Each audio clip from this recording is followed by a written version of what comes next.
Welcome back to Learn BC. You're here with Jared. We're talking work tips. This is work tip 6. Do you know Business Central has a little gem called Tell Me Search? So if you actually click the magnifying glass up the top here, or if you hold Alt and press Q, you're going to get this search. Now, as you're wanting to look for anything in Business Central, this is the most advanced way to find anything. If I type sales, half a word, I'm going to have results show up. Do that again. And it's going to know I'm looking for my sales invoices. You don't have to fully type the word here.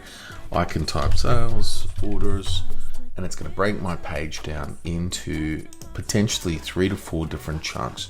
Let's take a look. Number 1, pages and tasks. This is where you're functionally using data to turn into business transactions. Reports and analysis is where you'll find reports and posted transactions that have been completed.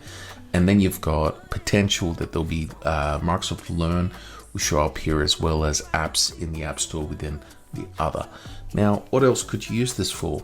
So I've just completed a sales order, and the sales order I've just completed is this number here.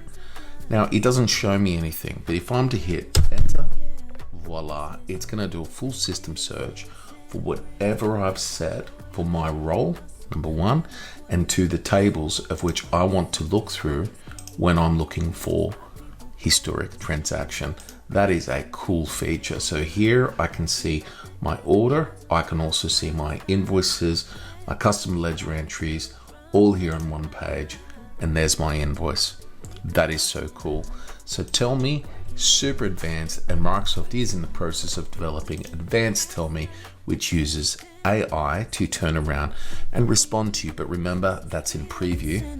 I'll see you in the next video.